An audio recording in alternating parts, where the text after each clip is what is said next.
Hello दोस्तों, नमस्कार। स्वागत है आपके अपने यूट्यूब चैनल संजय टेक्निकल @21 में।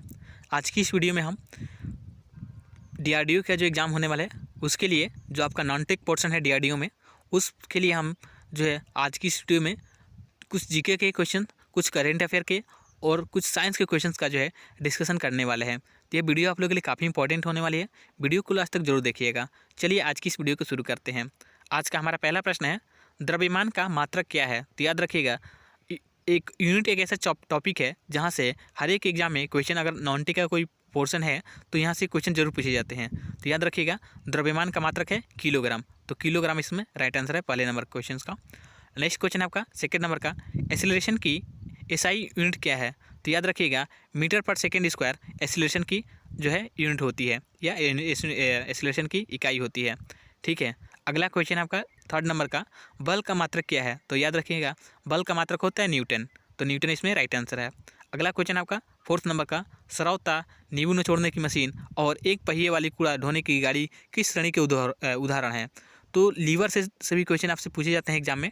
तो याद रखिएगा, ये सभी जो है आपके सेकेंड क्लास लीवर के उदाहरण हैं।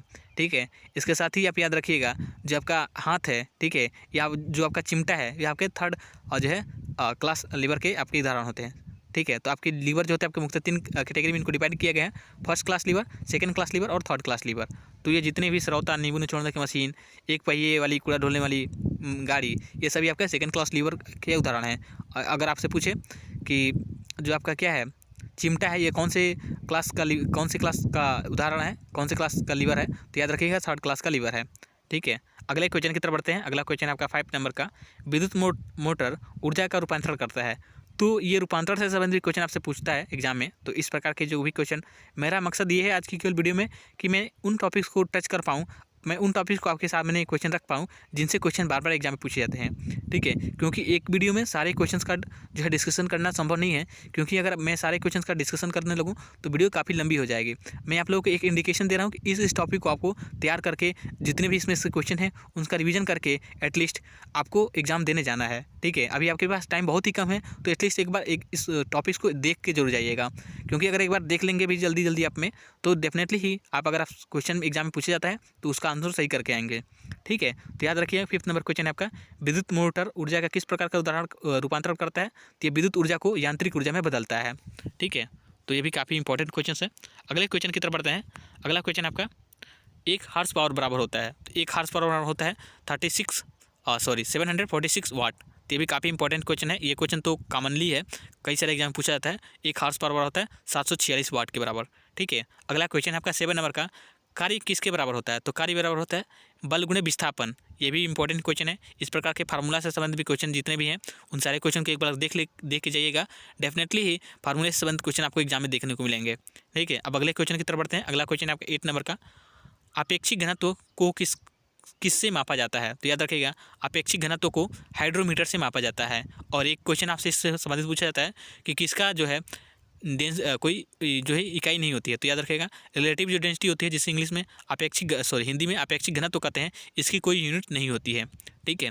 अगले क्वेश्चन की तरफ बढ़ते हैं। 9 नंबर क्वेश्चन आपका, एक कैलोरी किसके बराबर होता है? तो याद रखिएगा, एक कैलोरी जो है आपका 4.186 जूल के बराबर होता है। कैलोरी क्या है? तो ये आपका जो है यह जो है आपकी ऊर्जा की इकाई है। ठीक है। ये भी एग्जाम में आपसे क्वेश्चन पूछ सकता है।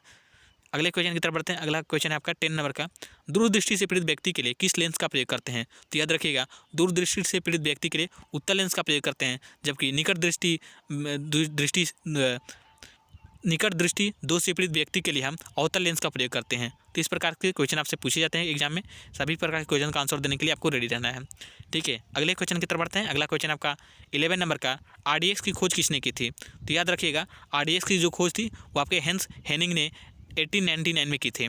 ठीक है। आरडीएक्स की फुल फॉर्म की बात करें तो ये होता है रिसर्च एंड डेवलपमेंट एक्सप्लोसिव। ठीक है। Research and development explosive. तो ये भी काफ़ी इंपॉर्टेंट क्वेश्चन है।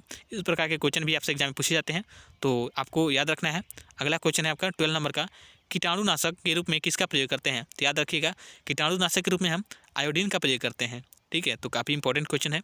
अगले क्वेश्चन की तरफ बढ़ते हैं। अगला क्वेश्चन आपका 13 नंबर का, भारी जल का रासायनिक सूत्र होता है। तो याद रखिएगा, भारी जल का रासायनिक सूत्र होता है वह D2O होता है। ठीक है। तो ये भी काफ़ी इंपॉर्टेंट है। अगले क्वेश्चन की तरफ बढ़ते हैं। अगला क्वेश्चन आपका 14 नंबर का, विटामिन बी का रासायनिक नाम क्या है? तो विटामिन जो होते हैं उनका केमिकल नेम, रासायनिक नाम से भी संबंधित क्वेश्चन आपसे एग्जाम पूछे जाते हैं।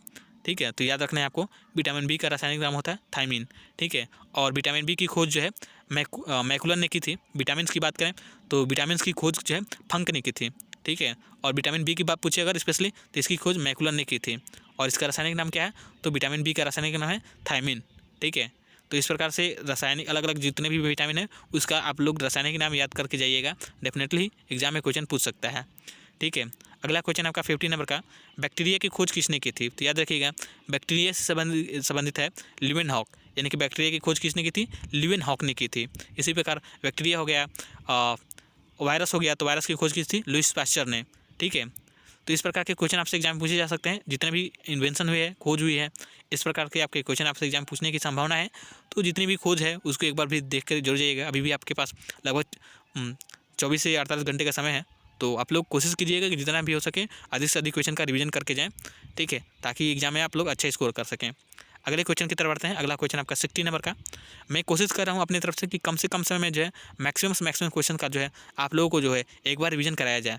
ठीक है, इस वजह से मैं वीडियो को काफ़ी फास्ट रिकॉर्ड कर रहा हूँ, ताकि मैं जो है आपका समय बच सके और आप जो है फालतू में कोई भी समय आपका मैं ना कंज्यूम कर पाऊँ। अगला क्वेश्चन आपका 60 नंबर का, भारत के नए CDS कौन है? तो याद रखिएगा, CDS का मतलब होता है chief of defence.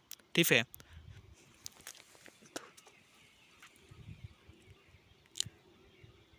Sorry, CDS, Bharat की CDS की बात करें तो भारत के नए CDS हैं लेफ्टिनेंट जनरल अनिल चौहान। इस प्रकार के एग्जाम में क्वेश्चन आपसे पूछे जाते हैं कि ठीक है, भारत के नए CDS कौन है? तो याद रखिएगा, लेफ्टिनेंट जनरल अनिल चौहान, ये आपके भारत के नए CDS नियुक्त किए गए हैं। अगले क्वेश्चन की तरफ बढ़ते हैं। अगला क्वेश्चन है आपका, नीति आयोग के नए उपाध्यक्ष कौन हैं? तो याद रखिएगा, नीति आयोग के जो नए उपाध्यक्ष हैं वो आपके डॉक्टर सुमन बेरी हैं।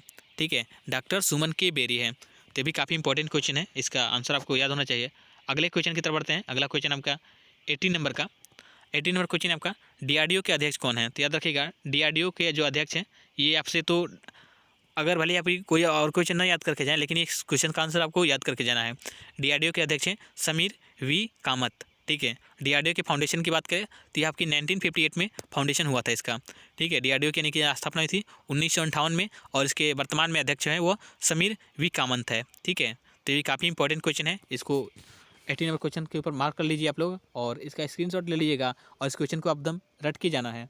ठीक है, क्योंकि DRDO के आप एग्जाम देने जा रहे हैं, तो हो सकता है DRDO से ये क्वेश्चन जरूर पूछेगा आपसे। ठीक है, तो काफ़ी इसके पूछने की संभावना अधिक है, इसलिए इसको अच्छे से याद कर लीजिएगा। अब अगले क्वेश्चन की तरफ बढ़ते हैं। अगला क्वेश्चन आपका 90 नंबर का, चीफ जस्टिस ऑफ इंडिया। ठीक है, यानी कि भारत के मुख्य न्यायाधीश के रूप में किसकी नियुक्ति हुई है? तो याद रखिएगा, जो चीफ जस्टिस ऑफ इंडिया जो हाल ही में नियुक्त किए गए हैं वो आपके जस्टिस DY चंद्रचूड़। ठीक है, तो ये भारत के हाल ही में जो है चीफ जस्टिस ऑफ इंडिया नियुक्त किए गए हैं, तो इनका नाम है जस्टिस DY चंद्रचूड़। तो काफ़ी इंपॉर्टेंट क्वेश्चन हैं। ठीक है, अगले क्वेश्चन की तरफ बढ़ते हैं। अगला क्वेश्चन आपका 20 नंबर का, हाल ही में किसे मुख्य चुनाव आयुक्त नियुक्त किया गया है? तो याद रखिएगा, मुख्य चीफ इलेक्शन कमीशन की बात करें तो ये आपके राजीव कुमार हैं अभी फिलहाल में। तो ये भी काफ़ी इंपॉर्टेंट क्वेश्चन है, इस प्रकार के क्वेश्चन आपसे एग्जाम में पूछे जाते हैं, तो याद रखिएगा कि जो चीफ इलेक्शन कमीशन है वो आपके राजीव कुमार हैं। अगले क्वेश्चन की तरफ बढ़ते हैं। अगला क्वेश्चन आपका 21 नंबर का, जनरल बिपिन रावत को मरणोपरांत किस सम्मान से सम्मानित किया गया है? तो यह जो शख्सियत है काफ़ी फेमस हुई थी। ठीक है, जब ये एक्सीडेंट हुआ था तो काफ़ी दुर्घटना जो है वो काफ़ी वो मतलब कि हम कह सकते हैं कि दुखद दुर्घटना थी हम लोगों के लिए। ठीक है, तो इस वजह से ये जो हम सैल्यूट करते हैं ऐसे देश के जो हमारे जो सैनिक हैं। ठीक है, जो देश की भलाई के लिए इतना अपना सब कुछ निछावर करते हैं। ठीक है, और आप लोगों के पास भी ये मौका है कि आप लोग जो है अपने कंट्री के लिए, अपने देश के लिए कुछ करेंगे। अगर आप डिफेंस में ज्वाइन करते हैं, DRDO ज्वाइन करते हैं, तो डेफिनेटली जो है आप क्या कहते हैं, एक फोर्स बिहाइंड फोर्स कहा जाता है ना, तो उस प्रकार से आप जो फोर्स के पीछे वाली जो फोर्स होती है उसमें आपकी काउंटिंग होगी और आपको लोग काफ़ी जो है रिस्पेक्ट की नज़र से देखेंगे। तो ये पूरी जी जान लगा दीजिए, इस बार की सिलेक्शन आपको लेकर के रहना है। ठीक है, तो याद रखिएगा, जनरल बिपिन रावत को जो है मरणोपरांत पद्म विभूषण सम्मान से सम्मानित किया गया था। ठीक है, तो काफ़ी इंपॉर्टेंट क्वेश्चन है, जनरल बिपिन रावत को मरणोपरांत किस सम्मान से सम्मानित किया गया था? तो याद रखिए, पद्म विभूषण से सम्मानित किया गया है। अगले क्वेश्चन की तरफ बढ़ते हैं। अगला क्वेश्चन आपका 22 नंबर का, और ये क्वेश्चन काफ़ी इंपॉर्टेंट है क्योंकि इस प्रकार के क्वेश्चन जो है आपसे एग्जाम में पूछा जाता है, और ये क्वेश्चन कई सारे एग्जाम पूछा जाता है। तो याद रखिएगा, WWW यानी कि वर्ल्ड वाइड वेब, इसका फुल फॉर्म क्या होता है? तो याद रखिएगा वर्ल्ड वाइड वेब इसकी फुल फॉर्म होती है। ठीक है, अगले क्वेश्चन है की तरफ बढ़ते हैं। अगला क्वेश्चन आपका 23 नंबर का, सबसे लंबा राष्ट्रीय मार्ग कौन सा है, यानी कि नेशनल हाईवे कौन सा है? तो याद रखिएगा नेशनल हाईवे 44 NH 44 जो है आपका सबसे लंबा राष्ट्रीय राजमार्ग है। तो ये भी काफ़ी इंपॉर्टेंट क्वेश्चन है। ठीक है, अगले क्वेश्चन की तरफ बढ़ते हैं। अगला क्वेश्चन आपका 24 नंबर का, आग का आविष्कार किस काल में हुआ था? यानी कि याद रखिएगा आग का जो आविष्कार है पूरा पाषाण काल में हुआ था। इसके साथ ही पहिए का आविष्कार जो है नवपाषाण काल में हुआ था। तो इस प्रकार से क्वेश्चन आपसे पूछे जा सकते हैं आविष्कार से संबंधित भी। ठीक है, तो याद रखिएगा आग का आविष्कार पूरा पाषाण काल और पहिए का आविष्कार जो है नवपाषाण काल में हुआ है। अगले क्वेश्चन की तरफ बढ़ते हैं। अगला क्वेश्चन आपका 25 नंबर का, भारत छोड़ो आंदोलन की शुरुआत कब हुई थी? तो याद रखिएगा भारत छोड़ो आंदोलन की जो शुरुआत हुई थी वो महात्मा गांधी के द्वारा 9 अगस्त 1942 को की गई थी। ठीक है, इसी जो है आंदोलन के समय महात्मा गांधी ने नारा दिया था करो या मरो, डू और डाइज का। तो ये भी एग्जाम में क्वेश्चन आपसे पूछ सकता है कि करो या मरो का नारा किसने दिया? तो भारत छोड़ो आंदोलन के समय जो है महात्मा गांधी ने यह नारा दिया था करो या मरो। और भारत छोड़ो आंदोलन की शुरुआत कब हुई थी? तो 9 अगस्त 1942 को हुई थी। अब अगले क्वेश्चन की तरफ बढ़ते हैं। अगला क्वेश्चन आपका 26 नंबर का, मंगल ग्रह का रंग कैसा है? ठीक है, तो ये भी क्वेश्चन आपसे एग्जाम में पूछा जाता है। तो याद रखिएगा मंगल ग्रह जो है आपके लाल रंग का होता है। ठीक है, तो काफ़ी इंपॉर्टेंट क्वेश्चन है। अगले क्वेश्चन की तरफ बढ़ते हैं। 27 नंबर क्वेश्चन आपका, मानस राष्ट्रीय उद्यान कहाँ है? तो जो भी आपके नेशनल पार्क हैं उन सभी नेशनल पार्क को भी आप लोग एक बार देख के जाइएगा, क्योंकि नेशनल पार्क से संबंधित क्वेश्चन आपसे एग्जाम में पूछे जा सकते हैं। तो याद रखिएगा मानस जो नेशनल पार्क है वो आपके असम में स्थित है। ठीक है, तो ये भी काफ़ी इंपॉर्टेंट क्वेश्चन है। अब अगले क्वेश्चन की तरफ बढ़ते हैं। अगला क्वेश्चन आपका 28 नंबर का, प्रथम पंचवर्षीय योजना किस मॉडल पर आधारित थी? तो याद रखिएगा जो प्रथम पंचवर्षीय योजना थी वो आपके हेराल्ड डोमार मॉडल पर आधारित थी। ठीक है, तो ये भी काफ़ी इंपॉर्टेंट क्वेश्चन है। अगले क्वेश्चन की तरफ बढ़ते हैं। अगला क्वेश्चन आपका 29 नंबर का, सोडियम का रासायनिक सूत्र क्या है? तो जो भी आपके पदार्थ है, ठीक है, सोडियम हो गया, ठीक है, आपका और भी जितने भी धातुएं हैं उनसे आपसे उसके रासायनिक सूत्र आपको याद करके जाना है, क्योंकि इससे संबंधित भी क्वेश्चन आपसे एग्जाम पूछे जाते हैं। तो याद रखिएगा सोडियम का जो रासायनिक सूत्र होता है यह आपका होता है NaNO3। ठीक है, तो ये भी काफ़ी इंपॉर्टेंट है। NaNO3 आपका सोडियम का रासायनिक सूत्र होता है। अगले क्वेश्चन की तरफ बढ़ते हैं और आज की इसी वीडियो का अंतिम क्वेश्चन है, वायु में ध्वनि की चाल कितनी होती है? तो ये क्वेश्चन काफ़ी इंपॉर्टेंट है और फेमस भी है, क्योंकि कई सारे एग्जाम में रिपीट होता है। तो याद रखिएगा हवा में ध्वनि की जो चाल होती है वो आपके 332 मीटर प्रति सेकंड के हिसाब से होती है। ठीक है, और एक क्वेश्चन आपसे और एग्जाम पूछा जाता है कि किस माध्यम में ध्वनि की चाल अधिक होती है? तो याद रखिएगा ठोस या आपके जो स्टील होता है उसमें ध्वनि की जो चाल होती है सबसे अधिक होती है। ठीक है, तो ये जो कुछ 30 इंपॉर्टेंट क्वेश्चन थे जो आज की इस वीडियो में हमने कवर किए हैं, और हमारा मकसद केवल यही था कि किस टॉपिक से किस प्रकार के क्वेश्चन आपसे पूछे जा सकते हैं एग्जाम में, केवल उसको एक बार आपको इंट्रोड्यूस करा देना, क्योंकि आपके पास समय ज़्यादा नहीं है ताकि आप जो है किसी भी क्वेश्चन का डिटेल किसी भी टॉपिक का डिटेल कर पाएँ। ठीक है, तो हमने एक अपने तरफ से प्रयास किया आज की इस वीडियो में कि कम से कम समय में मैं जो है आपको केवल एक चीज़ ये चीज़ बता दी जाए कि अब आपको करना क्या है, किन किन चीज़ों को रिवाइज करके एग्जाम में जाना है, क्योंकि हमारे पास समय अब नहीं है कि हम आप अच्छे से डिटेल्स में हम जो है टॉपिक वाइज जो है क्वेश्चन का डिस्कशन करेंगे। ठीक है, तो उम्मीद है वीडियो आपको पसंद आई होगी, और नेक्स्ट टाइम मैं अगर कोई भी एग्जाम होते हैं जहाँ पे अगर नॉन टेक का कोई पोर्शन है तो डेफिनेटली मैं आपको कोशिश करूँगा कि जो है पूरी डिटेल्स में जो है हर एक टॉपिक का जो है आपको क्वेश्चन कराया जाए। तो वीडियो को लास्ट तक देखने के लिए आपका बहुत बहुत धन्यवाद, और मैं आपसे पुनः एक बार रिक्वेस्ट करूंगा कि प्लीज़ वीडियो पसंद है तो वीडियो को लाइक कर दीजिएगा, और चैनल पर पहली बार विजिट करें तो चैनल को सब्सक्राइब कर बेल आइकन को प्रेस कर लीजिएगा, ताकि हमारी जो भी वीडियो है उसका अपडेट आपको मिलता रहे। आज की इस वीडियो में इतना ही, मिलते हैं नेक्स्ट वीडियो में, तब तक के लिए धन्यवाद और जय हिंद।